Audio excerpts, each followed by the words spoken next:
আসসালামু আলাইকুম গাইস, এই যে আমার হাতে দেখতে পাচ্ছেন 12512 note 14 pro plus 5G।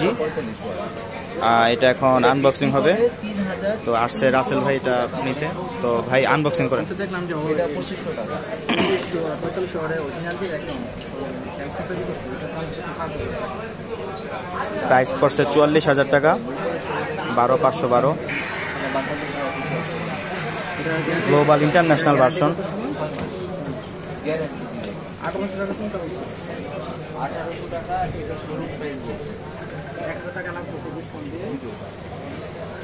Samsung দেখতেছে ভাই ওই চার্জারটাও দেন ভাই হাতে। ফোনটা একটু দেখান, বলেন ফোনের লুকটা, ব্যাক সাইডটা একটু দেখান। খুবই সুন্দর দেখতে, সাথে চার্জার ডাটা কেবল দেওয়া আছে। Data cable